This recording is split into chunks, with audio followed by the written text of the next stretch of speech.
பல்வளையாய் నయమాతన్నమే గోష్ఠికి దాసోహాలు సమర్పించుకుంటూ నాటి కార్యక్రమాన్ని ప్రారంభించుకుందాం.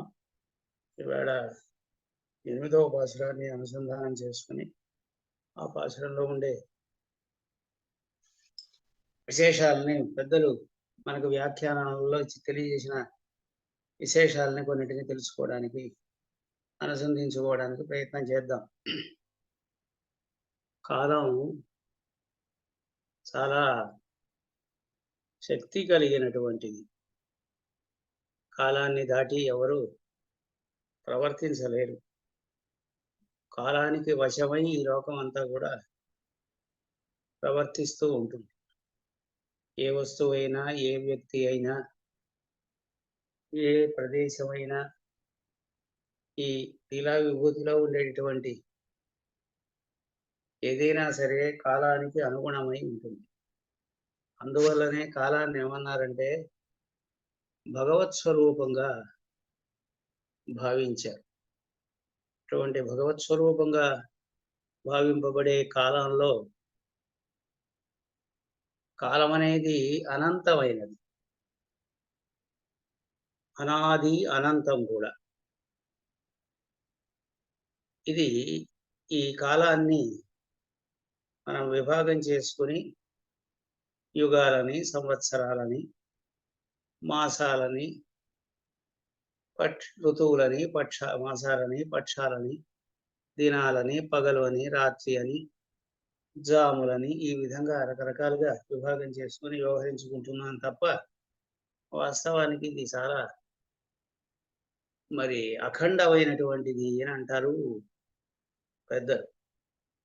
అటువంటి కాలస్వరూపంలో చాలా పవిత్రమైనటువంటి మార్గశీర్ష మాసంలో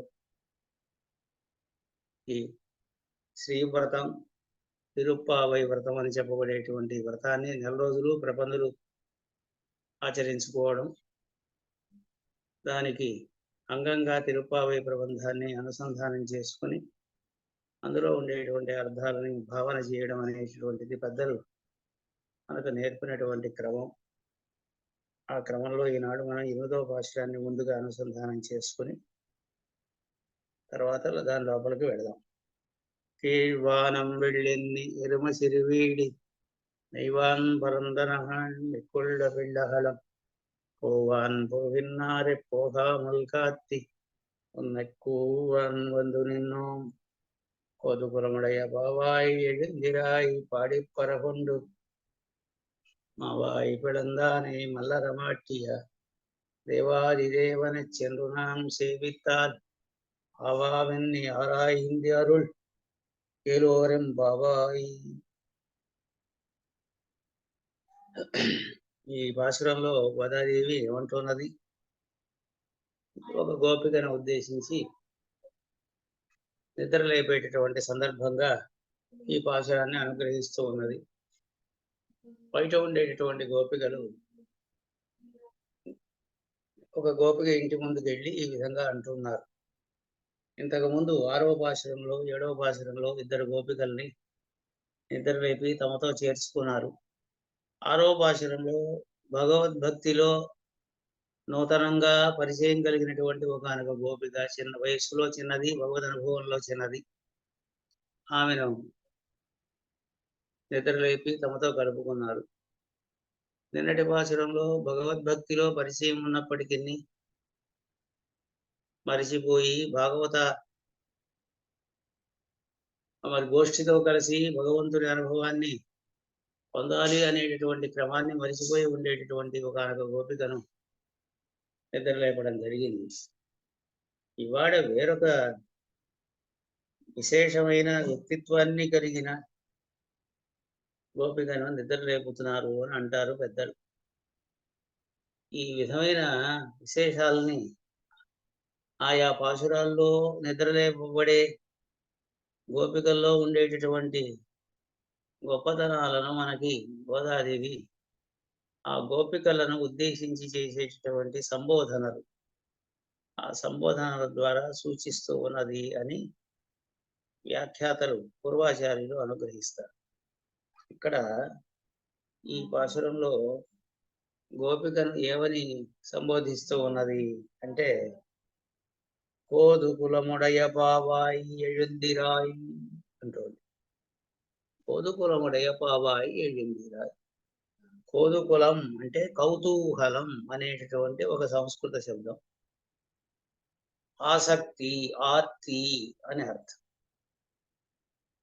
ఆర్తి, కోరిక, ఒక వ్యక్తిలో గాని ఒక విషయంలో గాని ఉండేటటువంటి చాలా బలమైన ఆశకు ఆర్తి అని పేరు, కౌతూహలం అని పేరు. అటువంటి కౌతూహలాన్ని కలిగినటువంటి ఓ గోపిక అని సామాన్యమైన అర్థం. ఇక్కడ అంత మాత్రమే కాదు, అంతటితో ఆగకుండా పెద్దలు వేరొక విశేషమైనటువంటి అర్థాన్ని చెబుతున్నారు. ఏమిటంటే, భగవంతుడికిట భక్తులంటే చాలా ఇష్టంట. సమహాత్మా సుదుర్లభ అన్నారు. అటువంటి అమ్మాళ్ళవార్ల వంటి భక్తులు దొరకడం చాలా కష్టం. పొన్నుంచోరు పరుగునీర్ తిన్ను వెత్తిలయం ఎల్లాంకണ്ണన్ అని అంటూ, వాసుదేవ సర్వమితి సమహాత్మా సుదుర్లభ, అంతా భగవంతుడే. ధారక పోషక భోగ్యాలన్నీ కూడా భగవంతుడే అనేటటువంటి రీతిలో భగవంతుణ్ణి ప్రేమించే వారు ఉన్నారే, అటువంటి వారు ఉండడం చాలా కష్టం. అటువంటి వారు యోమే భక్త సమే ప్రియ అని ఇంకో చోట ఉన్నాడు. యోమే భక్త సమే ప్రియ, ఎవడైతే నా విషయంలో ప్రేమను కలిగి ఉంటాడో, పరిపూర్ణమైనటువంటి విశ్వాసాన్ని ప్రేమను కలిగి ఉంటాడో, అటువంటి భక్తుడు నాకు చాలా ఇష్టమైనటువంటి వాడు. ఆ విధంగా ఇక్కడ భగవంతుని యొక్క కౌతూహలం ఈ గోపిక పట్ల ఉన్నదట. ఇప్పుడు భగవంతుని దగ్గర నుండి పని చేయించుకోవాలంటే, భగవత్ కటాక్షాన్ని మనం పొందాలి అంటే సంప్రదాయం ఏం చెబుతూ ఉన్నది అంటే, లక్ష్మీ పురుషకారాన్ని పురస్కరించుకొని భగవంతుని సన్నిధానంలో శరణాగతి చెయ్యవలసింది. ద్వయమంత్రం అదే మనకు ఉపదేశిస్తూ ఉన్నది. శ్రీమన్నారాయణ శరణం శరణం ప్రపద్యే అని మొదటి వాక్యం శరణాగతి ఏ విధంగా చెయ్యాలో మనకు చెబుతూ ఉంది. బ్రహ్మచారి నారాయణుని కాదు మనం శరణాగతి చేయవలసినది, లక్ష్మీ సహితుడుగా ఉండేటటువంటి నారాయణుణ్ణి మనం శరణాగతి చెయ్యాలి అని చెబుతూ. ఎందువల్ల అంటే, మనం తప్పకుండా రక్షింపబడాలంటే, అనుగ్రహింపబడాలంటే, ఆ భగవంతునకు చాలా ఇష్టమైన వారు ఎవరైతే ఉన్నారో వారిని ముందుగా ఆశ్రయించి వారిని ముందు పెట్టుకొని మనం భగవంతుని సన్నిధానానికి వెళ్ళాలి. అందుకే సంప్రదాయంలో కోవిల్లోకి వెళ్ళి స్వామిని సేవించడానికి ముందుగా తాయారు సన్నిధికి వెళ్ళి తాయారు సన్నిధిని సేవించుకున్న తర్వాతే పెరుమాళ్ళని సేవించుకోవాలి అనేది క్రమం. ఇది శరణాగతి తత్వానికి సంబంధించినటువంటి క్రమం. ఎందువల్లంటే, వారిని సేవించుకుని వారి అభిమానాన్ని మనం సంపాదించి భగవత్ సన్నిధానానికి కనుక వెళితే ఆ భగవంతుడు మనలను తప్పకుండా సులభంగా అనుగ్రహిస్తాడు. ఆ విధంగానే ఇక్కడ ఈ గోపికలు ఈ లోపల ఉండేటటువంటి ఈ గోపికను ఎందుకు నిద్ర రేపుతున్నారు అంటే, ఈమెను ముందు పెట్టుకుని వెడితే శ్రీకృష్ణ పరమాత్మ యొక్క అనుగ్రహం అనేది సులభంగా తమకు లభించడానికి తగినటువంటి అవకాశం ఉంది. కారణమేమి అంటే, భగవంతుని ఈమె ప్రేమించింది, భగవంతుని అభిమానించింది అనేది ఒక విషయం అటు ఉండనివ్వండి. భగవంతునకు ఈమె విషయంలో పరిపూర్ణమైనటువంటి ప్రీతి ఉన్నది. అటువంటి ఓపికనే గనక ముందు పెట్టుకుని వెళ్ళినట్టయితే శ్రీకృష్ణ పరమాత్మ యొక్క అనుగ్రహం అనేది తప్పక తమకు లభిస్తుంది అనేది వీరి విశ్వాసం.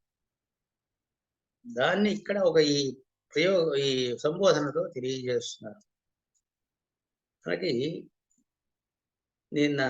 మొన్న కూడా మనం చెప్పుకున్నాం, ఈ 6వ పాశురం నుండి ఉండేటటువంటి 10 పాశురాల్లో, వరుసగా 10 పాశురాల్లో 10 మంది ఆళ్వార్లను గోదాదేవి నిద్ర లేపుతూ ఉన్నది అని అనుకున్నాం. ఈ క్రమంలో చూసినప్పుడు ఒక ఆళ్వార్లు ఈ పాశురంలో నిద్ర లేపబడుతున్నారు. గోదాదేవి నమ్మాళ్వార్లను ఇందులో నిద్ర లేపుతూ ఉన్నది, సుప్రభాతం పలుకుతూ ఉన్నది. నమ్మాళ్వార్లకి ఒక రకమైనటువంటి సమన్వయం ఉన్నది. ఎందువల్ల నమ్మాళ్వార్లు చెప్పబడ్డారు అంటే, కోదు కులమడయ పావాయ్ అనేటటువంటి ఈ సంబోధనే. నమ్మాళ్వార్లని గురించి ఒక స్తోత్రం ఉన్నది, పరాంకుశాష్టకం అనేటటువంటి ఒకనొక స్తోత్రం. రోజు మనం పెరుమాళ్ళ సన్నిధిలో మంగళాశాసనం తరువాత అనుసంధానం చేసుకుంటాం. పెద్దల యొక్క క్రమంలో ఉన్నటువంటి స్తోత్రం అది.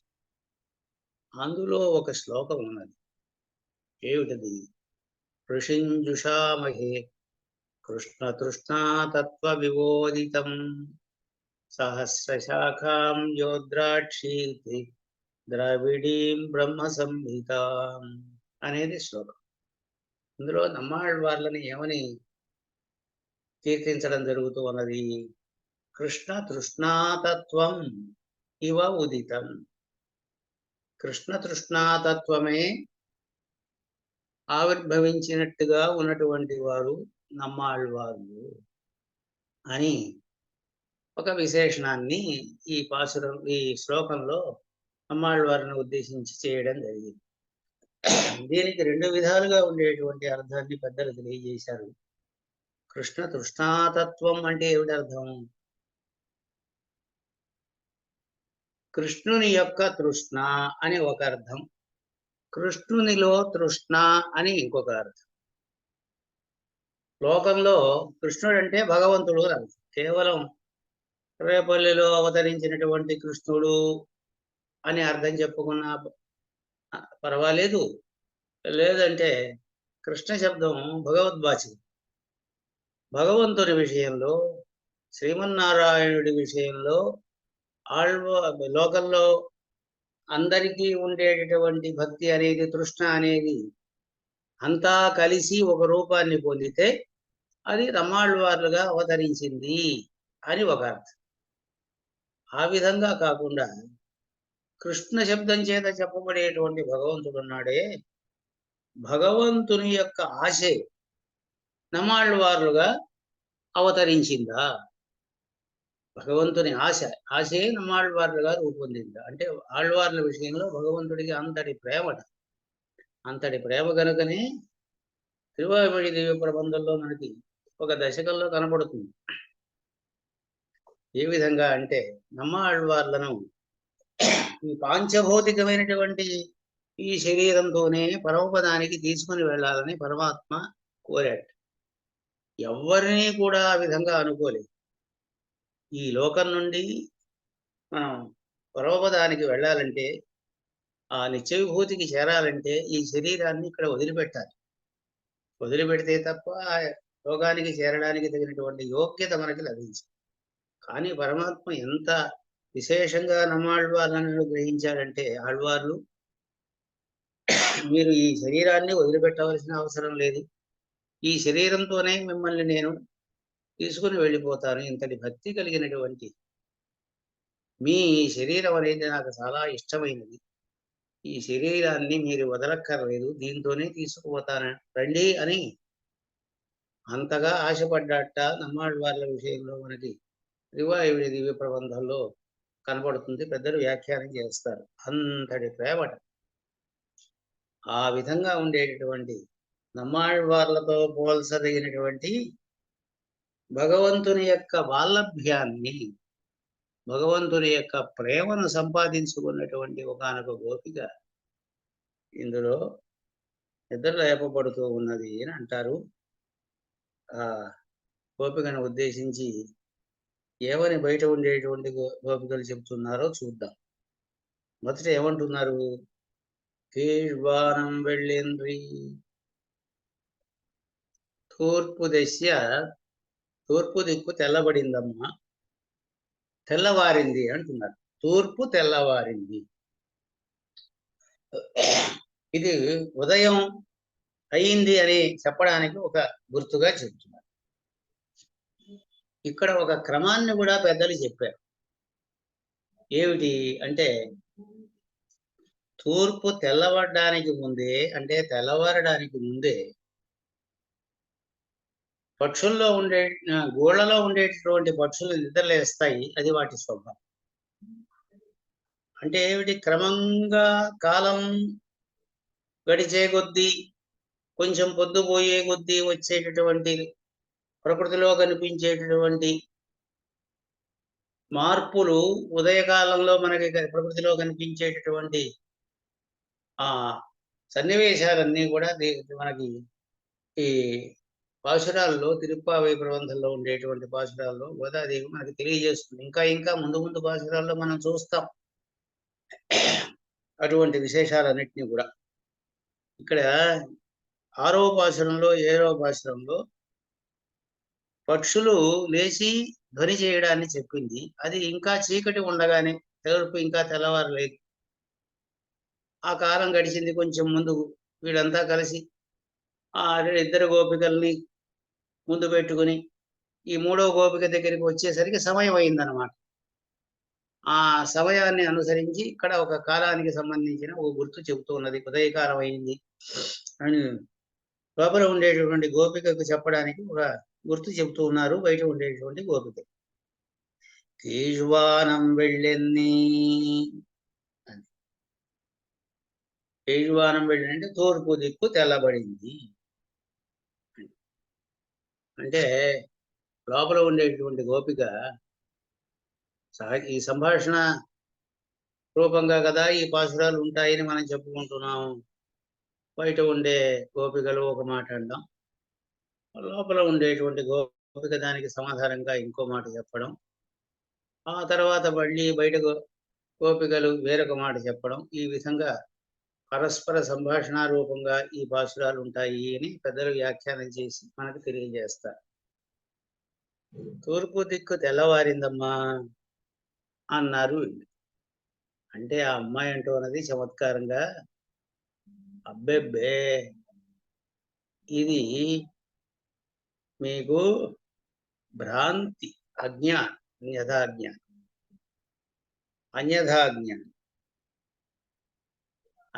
జ్ఞానం విపరీత జ్ఞానం అని రెండు ఉంటాయి జ్ఞానంలో. అన్యథా జ్ఞానం అంటే ఏమిటి? ఒక వస్తువులో ఒక గుణం ఉంటే ఆ వస్తువును ఆ గుణం కలిగిందిగా కాకుండా వేరొక గుణాన్ని కలిగిందిగా గ్రహించడానికి అన్యథా జ్ఞానం అని పేరు. శంఖాన్ని చూసి తెల్లగా ఉందని అనుకోకుండా పచ్చగా ఉందని అనుకోవడం, అది దోషం. కంటి దోషం ఉంటే ఆ విధంగా అనిపిస్తుంది. ఇక్కడ వీళ్ళు ఏమనుకుంటున్నారు? తూర్పు దిక్కు అని తెలుసుకుంటున్నారు ఇప్పుడు. కానీ తూర్పు దిక్కు తెల్లగా ఉండడం తెల్లబడ్డం అనేటటువంటిది భ్రాంతి. ఏ విధంగా వీరు భ్రాంతి పడ్డారు అంటే దానికి కూడా కారణం చెప్పింది ఆమె. వీళ్ళు ఎటువంటి వాళ్ళని చెప్పారు? ఈ గోపికలంతా ఎటువంటి వాళ్ళని చెప్పారు? మనకి గోదాదేవి ప్రారంభ పాశురంలోని మరి ఏం చెప్పారు? మార్గశి తింగళ్ మది నిరైందనన్నాడాల్ నిరాడ పోదిమినో నేరిழைర్ అని అంటూ వీరంతా కూడా చక్కగా ఆభరణాలు కలిగినటువంటి వారు, ఆభరణాలు ధరించినటువంటి వారు అని అన్నారు.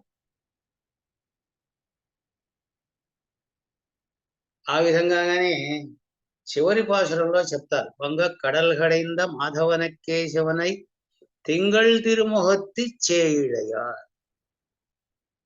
చంద్రముని వలె ప్రకాశించేటటువంటి ముఖాలు కలిగిన గోపికలు అని గోపికలందరినీ కూడా అక్కడ కీర్తించడం జరుగుతుంది. వీరి ముఖాలన్నీ కూడా చంద్రుడి మాదిరిగా ప్రకాశిస్తున్నాయి కదా. అందువల్ల చంద్రుడి వలె ప్రకాశించేటటువంటి మీ ముఖాల కాంతి వల్ల ఈ ప్రాంతం అంతా తోస్తూ ఉన్నది కానీ నిజానికి తూర్పు తెల్లబడలేదు. తూర్పు దిక్కులో తెల్లగా ఉన్నట్టు తోస్తూ ఉన్నది తప్ప ఇంకా తెల్లవారలేదమ్మా. మీకు భ్రాంతి కలిగింది, మీ ముఖాల్లో ఉండే కాంతి ఈ విధంగా ప్రసరించింది అన్నది. అప్పుడు ఇంకొక గుర్తుని చెబుతున్నారు. ఎరుమ సిరివీడు మీవాన్ పరందనకాండ్. ఏం చెప్తున్నారు అంటే ఈ నందగోప ఈ రేపల్లెలో ముత్తిరం అంటారు. ముత్తిరం అంటే ఏమిటి? 3 విధాలుగా ఉండేటటువంటి పశు సంపద. గోవుల సంపద, గేదెల సంపద, మేకల సంపద అని పాలిచ్చేటటువంటి జంతువుల్ని 3 విధాలుగా ఉండేటువంటి జంతువుల్ని వారు పెంచడం, పోషించడం అనేది వారి వృత్తి. వీరు ఇంకొక చుట్టుపక్కల ఆ రేపల్లెలో కనిపించేటటువంటి ఒకనొక దృశ్యాన్ని తెలియజేస్తూ తెల్లవారిందని చెబుతున్నారు. ఎరిమి సిరివీడు మెయ్వాన్ పరందనకాండ్. అబ్బే అబ్బే, అదేం కాదు. మీరు ఈ గోపికలు ఏమంటున్నారు? రేపల్లెలో ఉండేటటువంటి గేదెలు ఉన్నాయి. ఈ గేదెలు తెల్లవారిన కారణం చేత, తూర్పు తెల్లవారిన కారణం చేత తాము కట్టినటువంటి చోటు నుండి పొద్దున్నే మేయడం కోసం, గడ్డిని మేయడం కోసం సిరివేళ్ళు, చిన్న బీడు, పచ్చిక బీళ్లు, సిరిబీడు, పెరుబీడు అని ఆ విధంగా పచ్చికలు వేసేటటువంటి ప్రాంతానికి బీడు అని పేరు. పాలు పితకడానికి ముందుగా, పశువుల దగ్గర నుండి పాలు తీయడానికి ముందుగా ఈ గోవుల్ని, గేదెల్ని పెంచేటువంటి వారు ఏం చేస్తారంటే ముందుగా వాటికి ఆహారం, గడ్డి వేసి ఆహారాన్ని పెట్టి తర్వాత వాటి దగ్గర నుంచి పాలు తీయడం అనేది అలవాటు. అందుకని వాటిని అవి మేయడానికి వీలుగా ఉండేటట్టుగా చిన్న బీళ్లు, చిన్న అని పొద్దున్నే మేపడానికి వాటిని తోలుకుని పోయేటటువంటి ప్రాంతం. అక్కడికి వెడుతున్నాయి చూడమ్మా, తెల్లవారింది. అందువల్లనే గేదెలన్నీ కూడా, మరి ఎనుములన్నీ కూడా ఈ చిన్న బేళ్లకు మేయడానికి పోతున్నాయి సుమా. అక్కడ ఆ ప్రాంతంలో వ్యాపిస్తూ ఉన్నాయి. దీన్ని బట్టి తెలియడం లేదా నీకు ఈ తెల్లవారిందనేటువంటి సంగతి అంటే అప్పుడు అన్నదట, అబ్బాయి నిజమే, ఇది కాదు, మీరు మళ్ళీ పొరపాటు పడుతున్నారు. ఇంతకుముందే నేను చెప్పాను కదా, ఇంతకుముందు ఒక విధమైనటువంటి అజ్ఞానం, ఇప్పుడు ఇంకొక రకమైన అజ్ఞానం మీకు కలిగింది. మీ ముఖంలో ఉండేటువంటి కాంతి ప్రసరించింది కదా, చుట్టుపక్కలంతా కూడా ప్రసరించింది కదా. కాంతి ప్రసరిస్తే ఏమవుతుంది? చీకటి తొలగిపోతుంది కదా. ఆ విధంగానే మీ ముఖంలో ఉండేటటువంటి కాంతి చుట్టుపక్కలంతా వ్యాపించిన కారణం చేత నల్లగా ఉండేటటువంటి ఈ కాంతి గట్టిపడి, ముద్దపడి, గుంపులుగా, ముద్దలుగా కదిలి తొలగిపోతూ ఉన్నది. నల్లగా ఉండేటటువంటి చీకటి గుంపులే ఈ విధంగా మీకు ఎనుములుగా, నల్లగా ఉండేటువంటి ఎనుములుగా మీకు తోస్తున్నాయి. కానీ ఇవి ఎనుములు కావు. ఎనుములు చిన్న బేళ్లకు మేయడానికి పోతున్నాయని మీరు అనుకోవడం అనేటటువంటిది విపరీత జ్ఞానం. విపరీత జ్ఞానం అంటే ఏమిటి అంటే, ఒక వస్తువును ఆ వస్తువుగా అనుకోకుండా వేరొక వస్తువుగా అనుకోవడం. తాడును చూసి పాము అనుకోవడం. ఇక్కడ వీళ్ళు ఏం అనుకుంటున్నారు? ఎనువులని చీకటి గుంపుల్ని చూసి అనుకుంటున్నారు అని అంటూ అన్నది. చీకటి గుంపులుగా అనుకోకుండా నల్లని రంగు కలిగినటువంటి గేదెలుగా వీళ్ళు భావిస్తున్నారంటే ఒక వస్తువును ఇంకొక వస్తువుగా తెలుసుకుంటున్నట్టే కదా. అందువల్ల ఇది విపరీత జ్ఞానం అన్నమాట అన్నది అని వేడగోళం చేసి ఆయనకోవడం చేసేసరికి మళ్ళీ చెబుతున్నారు. మళ్ళీ తర్వాత లోపల ఉండేటటువంటి గోపికలు మళ్ళీ అంటున్నారు, సరే మేము భ్రమించాం, బానే ఉంది, మాకు భ్రమ కలిగిందని అంటున్నావు. ఈ విధంగా మరి తెల్లవారలేదు అని నువ్వు అంటున్నావు కదా, నీకు తెల్లవారలేదనేటువంటి సంగతి నీకు ఎలా తెలిసిందో చెప్పు. మాకు భ్రమ అంటున్నావు, అన్యథా జ్ఞానం అంటున్నావు, విపరీత జ్ఞానం అని అంటున్నావు. సరే, నీకు తెల్లవారలేదనే సంగతి ఎలా తెలిసింది చెప్పు అంటే అప్పుడు ఆమె అంటున్నది, లోపల ఉండేటువంటి గోపిక, మీరు ఏదో కొంతమంది ఓ 10 మంది కలిసి నా ఇంటి ముందుకు వచ్చారు. మన రేపల్లిలో ఎన్ని ఇళ్ళు ఉన్నాయి? పంచలక్షంకుడి అని పేరు. అప్పట్లో 5 లక్షల మంది ఇళ్ళు ఉండేవిట రేపల్లిలో. 5 లక్షల ఇళ్ళు ఉండేవి. 5 లక్షల ఇళ్లలో ఉండే గోపికలంతా వస్తే ఎంతమంది వచ్చి ఉండాలి? అంతమంది నాకు కనపడటం లేదే. మిగిలిన వారు ఎవరు కూడా నా ఇంటి ముందుకు వచ్చినట్టుగా కనపడడం లేదే. ఏదో కొద్ది మంది మాత్రమే కదా నా ఇంటి ముందుకు వచ్చినట్టుగా కనిపిస్తున్నారు.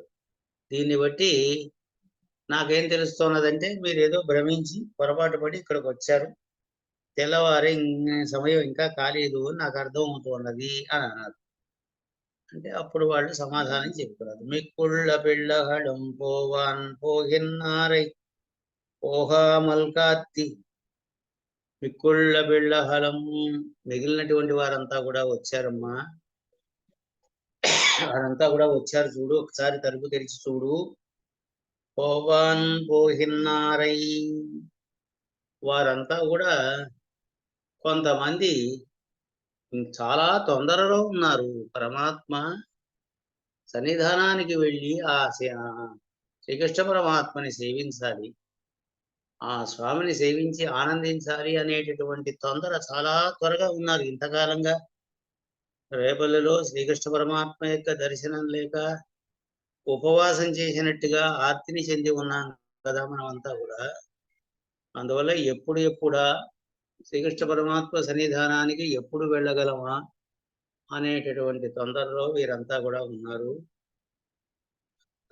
అందువల్ల వారు తొందరగా పోవాలి, శ్రీకృష్ణ పరమాత్మ దగ్గరికి వెళ్ళిపోవాలి అని తొందరపడుతూ ఉంటే వారిని నిలిపి, మేము కొంతమంది మాత్రం నీ దగ్గరికి వచ్చామమ్మా, అందరూ లేచారు, నువ్వు ఒక్కతివి మాత్రమే ఇంట్లో ఈ విధంగా పడుకుని ఉన్నావు, లేవవలసింది అంటూ ఇక్కడ ఒక మాట అంటున్నారు. అది కేవలం ఏదో ఒక వృత్తాంతాన్ని, కథని చెప్పడం ఉద్దేశం కాదు కదా. మనం తెలుసుకోవలసినటువంటి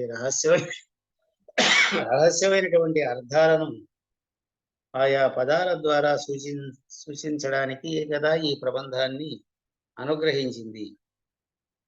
ఇక్కడ ఏం చెబుతూ ఉన్నారు ఇక్కడ గోదాదేవి? పోవాన్ పోగిన్నారై, పోవాన్ పోగిన్నారై, పోవాలని పోయేవారు, భగవత్ సన్నిధానానికి పోవాలని పోయేవారు. గోవులకి వెళ్ళడం ఎందుకండి? భగవత్ సన్నిధానానికి మనం ఎందుకుని పెడతాం? ఏదైనా కోరికలు కోరుకోవడం కోసం పెడతామా? వెళ్ళొచ్చా ఆ విధంగా గోవులకు వెళ్ళడం అందుకోసమా? కానీ కాదు. దివ్యదేశ యాత్రలు చెయ్యడం ఎందుకోసం? దివ్యదేశ యాత్రలు చెయ్యడం అనేదే భోగ్యం. భగవంతుని నామానుసంధానం చెయ్యడం ఎందుకోసం? భగవంతుని నామానుసంధానం చెయ్యడమే భోగ్యమైనది. భగవన్నామానుసంధానం చేయడం అనేది ఒక సాధనం కాదండి, అది ఓ ప్రాప్యం, అది ఒక భోగ్యం, భోగ్యకోటిలోకే చేరుతున్నది. ఇప్పుడు మిగతా వారు లోకల్లో జపం చేస్తారు, ఆయా నామాలను జపం చేసి తపస్సు చేసి తద్వారా ఆయా దేవతలను, భగవంతుణ్ణు మరి ప్రసన్నం చేసుకుని తద్వారా ఏవో కొన్ని ప్రయోజనాలను పొందాలనే ఉద్దేశంతో ఉంటారు. ప్రపన్నులు అటువంటి స్వరూపం కలిగినటువంటి వారు. వారు భగవన్ నామానుసంధానం చేసిన భగవత్ కైంకర్యం ఏ కర్మ చేసినప్పటికీ ఒక ప్రయోజనాన్ని ఆశించి చెయ్యరు కదా. అదంతా కూడా భగవంతునకు ప్రీతికరమైనటువంటి కైంకర్యం అనేటటువంటి భోగ్యతా బుద్ధితోనే ఆ కార్యాలన్నింటినీ కూడా చేస్తారు. అందుకే గీతలో ఏమంటాడు అంటే, భగవంతుని యొక్క నామానుసంధానం కానివ్వండి, ఏదైనా సరే సుసుఖం కర్తుమవ్యయం, కర్తుం సుసుఖం, చేసేటప్పుడే అది చాలా సుఖంగా ఉంటుంది. ఏదైనా లోకంలో ఒక పని చేసేటప్పుడు చాలా శ్రమపడాలి. ఒక కార్యాన్ని నిర్వహించాలంటే ఎంతో శ్రమ పడితే గాని ఆ కార్యాన్ని నిర్వహించడం అనేది సాధ్యం కాదు. అందువల్ల ఆ విధంగా తోస్తుంది అంటే అది విధి అని మనకు తోస్తుంది కనుక. ఆ విధంగా కాకుండా అది ఒక కైంకర్యంగా మనపూర్వకంగా చేసినప్పుడు అది ఎంత కష్టమైన కార్యమైనా మనకి బాధ కలిగించదు, శ్రమ అనిపించదు, మరి మనస్సుకి సంతోషంగానే ఉంటుంది. అందువల్ల గమనం అనేది భగవంతుని సన్నిధానానికి, శ్రీకృష్ణ పరమాత్మ సన్నిధానానికి పోవడం అనేటటువంటిది ఎటువంటిది అంటే భోగ్యమైనది. అందువల్ల ఆ విధంగా ఉండేటటువంటి భగవంతుని సన్నిధానానికి పోవడమే ప్రయోజనంగా భావిస్తూ వెడుతున్నారు వీరంతా కూడా. ఎప్పుడైతే భోగ్యంగా ఉంటుందో అటువంటి భోగ్యమైనటువంటి ఆ కైంకర్యాన్ని చేసుకోవడానికి తొందరపడతారు కదా. ఆ విధంగా తొందరపడుతూ వారు ఉంటే వారిని నిలిపి, మేము వచ్చామమ్మా, నువ్వు మీ ఇంటి నుంచి బయటికి రావాల్సింది, పోగామల్ కార్తి, వారిని మరి నిలిపి ఉండండి, మీరు తొందరపడకండి, మన కార్యం సుకరం కావాలంటే ఈ గోపికను మనం ముందు పెట్టుకుని పురుషకారంగా చేసుకుని పరమాత్మ సన్నిధానానికి వెళ్ళాలి, మీరు కొంచెం సేపు నిలవండి అని చెప్పి వారిని నిలిపి మేమంతా నీ దగ్గరికి వచ్చామమ్మా అంటున్నారు. పోహా మల్గాతి బంధు నిన్నో. ఇక్కడ కూడా ఒక అద్భుతమైనటువంటి ఒక అర్థాన్ని వివరిస్తున్నారు పెరివాచ్యాన్ బిళ్ళై, నాయనార్ మొదలైనటువంటి పూర్వాచార్యులు. వందు నిన్నో, నీ ఇంటి ముందుకు వచ్చి నిలుచున్నాం. ఈ లోకంలో ఎవడైనా ఒక ఇంటి ముందుకు వచ్చి వాడు తలుపులు తీసే వరకు వేసి ఉండడం అనేటటువంటిది ఎంత అవమానంగా మనం భావిస్తాం. వచ్చి ఎవరింటి ముందుకైనా మనం వచ్చి తలుపులు తట్టామనుకోండి, వాళ్ళు ఇంట్లోనే ఉండి తలుపులు తెరవకుండా ఉంటే మనకు తల కొట్టేసినట్టుగా కదా ఉంటుంది, చాలా అవమానంగా కదా మనం భావిస్తాం. ఆ విధంగా కాదు, వారి సన్నిధానానికి అటువంటి భగవద్భక్తుల యొక్క ఇళ్లకు వెళ్ళి వారిని నిద్ర లేపడం అనేది పరమ ప్రీతికరమైనటువంటి కైంకర్యంగా భావిస్తారు. పరాశర భట్టర్ వారికి సంబంధించి ఒక ఐతిహ్యాన్ని చెబుతారు ఇక్కడ. పరాశర భట్టర్ వారు నిద్ర లేవడానికి ముందుగానే ఆ శ్రీరంగంలో ఉండేటటువంటి శ్రీ వైష్ణవులు పెద్దలందరూ కూడా కలిసి పొద్దున్నే లేచి వారి ఇంటి ముందుకెళ్ళి, భట్టర్ వారి ఇంటి ముందుకెళ్ళి వారిని నిద్రలేపేవారు. ఎందుకు అంటే వారిని నిద్రలేపేటటువంటి కైంకర్యాన్ని చేయగలిగారు అనేటటువంటి ఒకనొక అతిశయాన్ని పొందడం కోసం. ఆ కార్యాన్ని, అటువంటి కైంకర్యాన్ని, భాగవత కైంకర్యాన్ని కనుక చేసుకోగలిగినట్టయితే అది భగవంతునకు ఎంత ప్రీతికరంగా ఉంటుంది. ఆ విధంగానే మేము నీ ఇంటి ముందుకు వచ్చాము, నీ ఇంటి ముందుకు వచ్చి నిలుచున్నాము, నువ్వు వచ్చేదాకా వేసి ఉండడం కోసం నిలిచి ఉన్నామమ్మా. ఏదో ఒక మర్యాదపూర్వకంగా ఒకసారి వచ్చి పిలిచి నువ్వు రాకపోయినా మేము వెళ్ళిపోవడం కోసంగా వచ్చిన వారం కాదు, నీవు రావాలి, నిన్ను ముందు పెట్టుకుని మేము వెళ్ళాలి అనేటటువంటి ఉద్దేశంతో నీ ఇంటి ముందుకు వచ్చి. ఏ విధంగా అంటే ఇక్కడ ఒక ఉపమానాన్ని చెప్తారు, ఒక శ్రీరామాయణంలో ఉండేటువంటి ఒక అనగ వృత్తాంతాన్ని. విభీషణుడు ఉత్తర సముద్ర తీరాన్ని చేరాడు.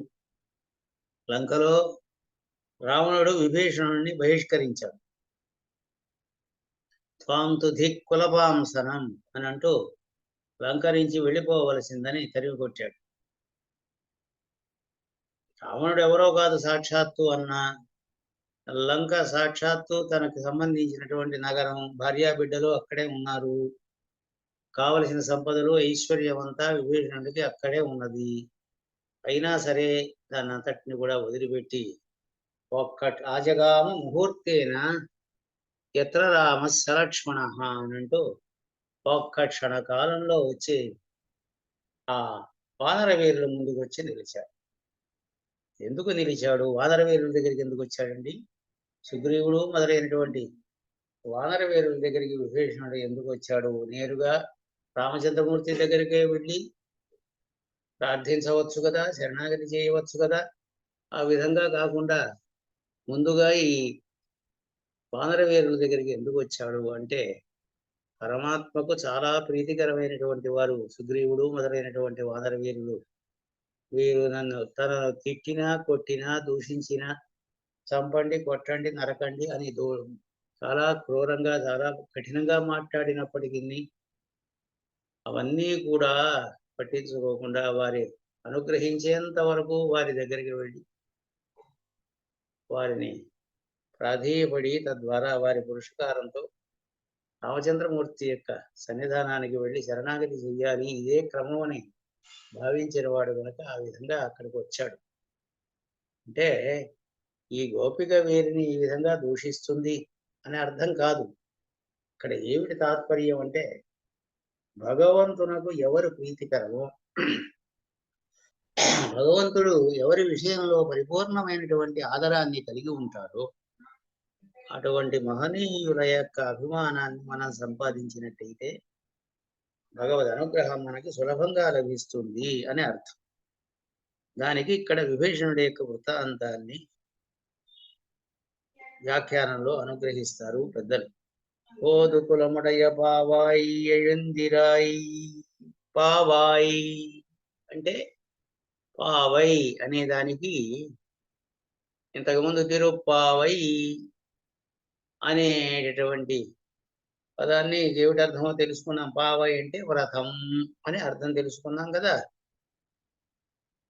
ఇక్కడ పావై అని ఒక పదాన్ని ప్రయోగిస్తున్నారు గోదావరి. ఇక్కడ పావై అంటే వ్రతం అని అర్థం కాదు. పావై అంటే పర్వంలో అందంగా ఉండేటటువంటి బొమ్మకి పేరు. కొల్లియం పావై అంటారు తిరుమంగయాడు వాళ్ళ ప్రబంధంలో ఒక చోట. ఈ కొండపల్లి బొమ్మలు అని మనం తెలుగులో కూడా చెప్పుకుంటాం చూడండి. చాలా అందంగా మన చూపును ఆకర్షించేటటువంటి బొమ్మలకు పావై అని పేరు.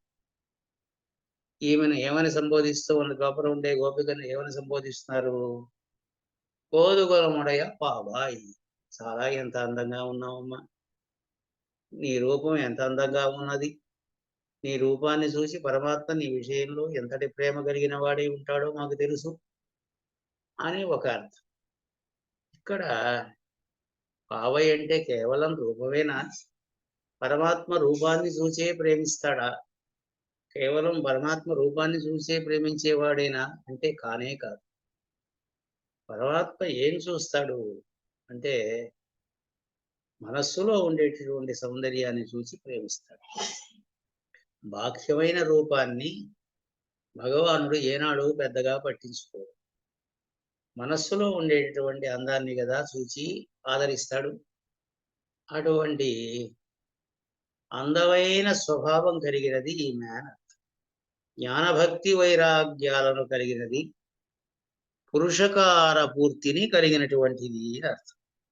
ఎటువంటిదంటే సీతాదేవి వంటిది. నారీణా ఉత్తమా వధూ అంటారు ఇక్కడ. ఏ విధంగా అయితే సీతాదేవి స్త్రీలలో ఉత్తమమైనటువంటి వధువు. ఉత్తమమైనటువంటి వధువు అంటే అందంగా ఉన్నది. లోకంలో అప్పుడు లోకంలో ఉండేటువంటి కన్యలందరికంటే అందమైనటువంటి కన్య అనే ఒక అర్థం, సామాన్యమైన అర్థం అయితే, ఈమె ఎటువంటి స్వభావం కలిగింది? లంకలో మనం చూసాం సీతాదేవి. తనకు ఎంత కష్టం వచ్చినప్పటికీ, ఎంత కష్టంలో ఉన్నప్పటికీ కూడా మరి మమ్మల్ని రక్షించవలసింది అని త్రిజట మొదలైన వారంతా కూడా వచ్చి శరణాగతి చేస్తే, భవేయం శరణం వివాహ, మీకు నేను రక్షిస్తాను, మీరందరూ భయపడవలసినటువంటి అవసరం లేదు అని వారికి అభయం ఇచ్చింది కదా. తనకు అంతటి కష్టం కలిగినటువంటి సమయంలో కూడా తన కష్టాన్ని ఏమాత్రం పట్టించుకోకుండా రాక్షస స్త్రీలకు అభయాన్ని ఇచ్చింది.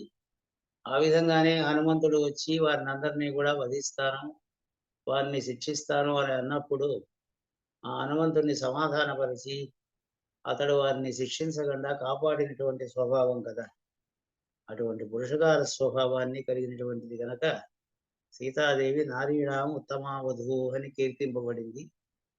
అటువంటి స్వభావం కలిగినటువంటిది సీతాదేవి వంటి స్వభావాన్ని కలిగినది ఈ లోపల ఉండేటువంటి గోపిక అని అర్థం.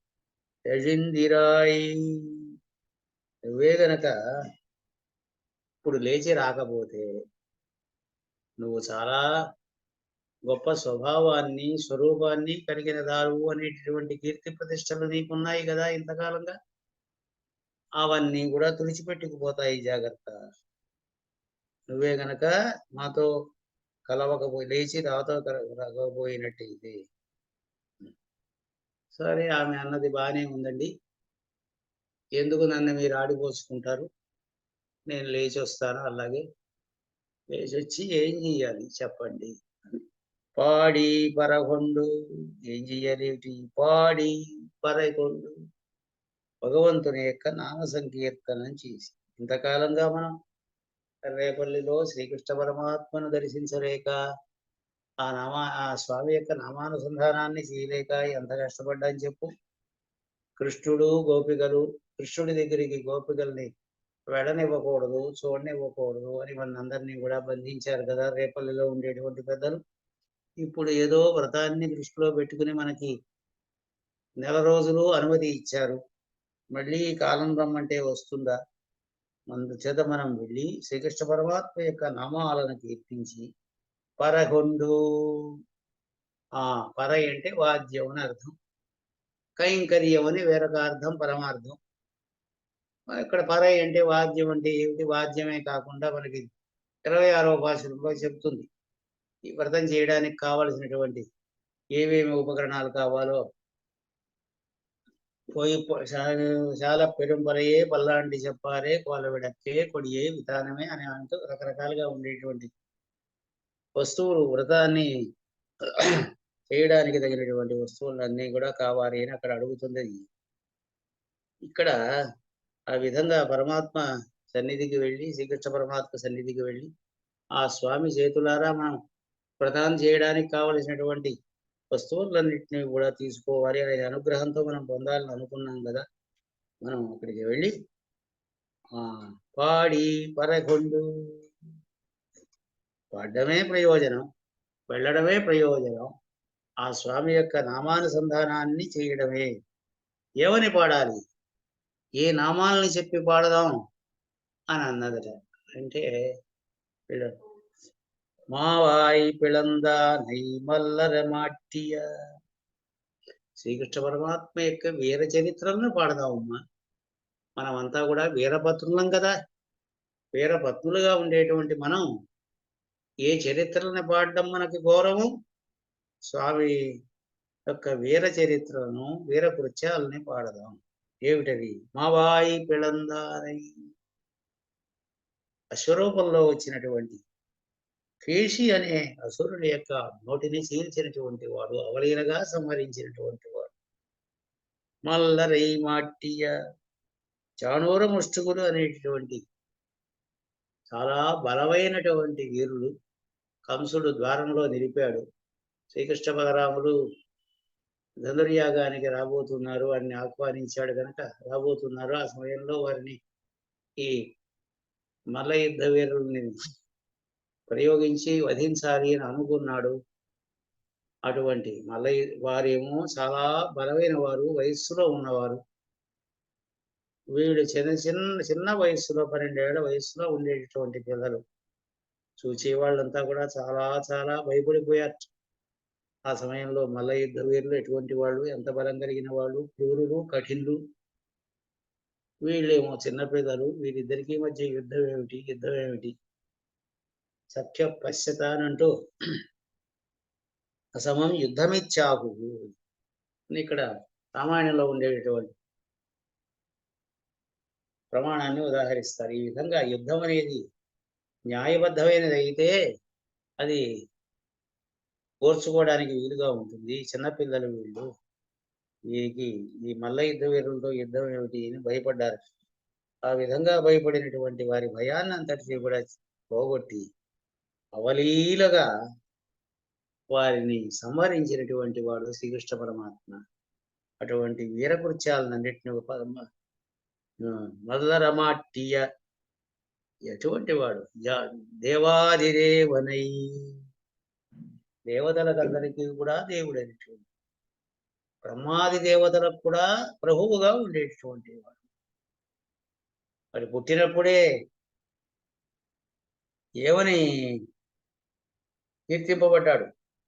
జాతోసి దేవదేవేశ శంఖచక్ర గదాధర అని సాక్షాత్తు ఆ పరమాత్మే శ్రీమన్నారాయణుడే ఈ విధంగా అవతరించాడు అని తల్లిదండ్రులు కీర్తించడం జరిగింది కదా. ఆ విధంగా ఉండేటటువంటి దేవాది దేవుడుగా ఉండే శ్రీకృష్ణ పరమాత్మను శన్రుణాం సేవిత్తాల్, ఆయన సన్నిధికి వెళ్ళి మనం సేవించినట్టయితే ఆయనే వచ్చి మనం అనుగ్రహించాలి. ఇది భగవత్ కృత్యం, ప్రభు కృత్యం. దేవాది దేవుడుగా ఉండేటువంటి వాడు, శేషిగా ఉండేటువంటి వాడు మన దగ్గరకు వచ్చి, మనం ఉన్న చోటికి వచ్చి, ఆశ్రితులమైన మనం ఉన్న చోటికి వచ్చి, ఏమైంది మీకు వచ్చిన ఇబ్బంది ఏమిటి అని అడిగి మనకు కావలసినటువంటి సంవిధానాన్ని అంతటిని కూడా చేయవలసి ఉండగా, ఆ విధంగా కాకుండా ఆ స్వామి సన్నిధికి మనం వెడితే ఏమని చూస్తాం? అబలమైన మనం వెడితే చూసి అతడు చాలా మనస్సులో నొచ్చుకొని ఏమంటాడు? சென்றுநாம் ఆహా ఎంద్రి ఆరా ఇందియర్ ఆహా, అయ్యయ్యో నేను ఎంత పొరపాటు చేశాను, మిమ్మల్ని రక్షించడంలో ఎంత ఆలస్యం చేశాను అని అంటూ మనస్సులో మన చూపించినటువంటి భక్తిని, ఈ మరి ఆర్తిని చూసి చాలా సంతోషపడి తాను ఆలస్యం చేసినందుకు నొచ్చుకొని తప్పకుండా మనని అనుగ్రహిస్తాడు. ఏ విధంగా అయితే రామచంద్రమూర్తి ఆనాడు మరి ఋషులంతా కూడా వచ్చి రామచంద్రమూర్తి దగ్గరికి వచ్చి శరణాగతి చేస్తే, అయ్యయ్యో నేనే మీ దగ్గరకు వచ్చి, మహానుభావులుగా ఉండేటటువంటి మీ దగ్గరకు వచ్చి మీకు వచ్చినటువంటి కష్టం ఏమిటి అని చెప్పి మీకు కావలసినటువంటి రక్షణను కల్పించవలసి ఉండగా, చేయవలసి ఉండగా, మీరే నా దగ్గరికి వచ్చేంత వరకు నేను ఆలస్యం చేశాను. శ్రీరేషాధిమమాతులా, నాకు చాలా సిగ్గుగా ఉన్నది. నేను ఎందుకోసం వచ్చాను ఈ అరణ్యాలకి? మీ వంటి మహనీయుల యొక్క రక్షణను నిర్వహించడం కోసమే కదా, చేయడం కోసమే కదా. అది చేయడంలో నా కృత్యాన్ని, కర్తవ్యాన్ని చేయడంలో ఎంత ఆలస్యం చేశాను అని చాలా బాధపడ్డాడే. అటువంటి స్వభావం కలిగినటువంటి వాడు పరమాత్మ. అందువల్ల మనం శ్రీకృష్ణ పరమాత్మ సన్నిధానానికి వెళ్ళి ప్రార్థన చేస్తే తప్పకుండా మన ఆర్తిని చూసి ఆశ్చర్యపడి, ఆనందపడి, మరి బాధపడి, తాను ఆలస్యం చేసినందుకు బాధపడి మన్ని తప్పక రక్షిస్తాడు. నువ్వు లేచి రావలసినది అని అంటూ లోపల ఉండేటటువంటి గోపికను, ఇట ఉండే గోపికలు నిద్ర రేపుతున్నారు. మరి ఈ విధంగా ఒకానొక గోపిక విలక్షణమైనటువంటి జ్ఞానభక్తి వైరాగ్యాలని కలిగినటువంటి, భగవంతుని యొక్క అభిమానాన్ని సంపాదించుకున్నటువంటి, భగవంతుడు నమ్ ఆళ్వార్ అని, ఆళ్వార్లు అంతమంది ఉంటే నమ్ ఆళ్వార్ అని ఆదరించాడు. ఆ విధంగా భగవద్ అభిమానాన్ని పొందినటువంటి నమ్మాళ్వార్ల వంటి వైభవాన్ని కలిగిన ఒకనొక గోపికను ఇక్కడ నిద్రలేపడం జరుగుతూ ఉన్నది అని వ్యాఖ్యానం చేస్తారు పెద్దలు. ఇవాటి కార్యక్రమాన్ని ఇంతటితో ముగించుకుందాం. నాకు కోవిల్లో కొంచెం కైంకర్యం ఉన్నది, అందువల్ల ఈ కార్యక్రమాన్ని ఈవేళ ఇంతటితో ముగించుకుంటూ రేపు మళ్ళీ మనమంతా కూడా కలుసుకుందాం. శ్రీమత్యై విష్ణు చిత్తార్య మనోనందన హేతవే నందనందనక సుందర్యై ఉదాయి నిత్యమంగళం பெருமானார் திருவடிகளே சரணம்.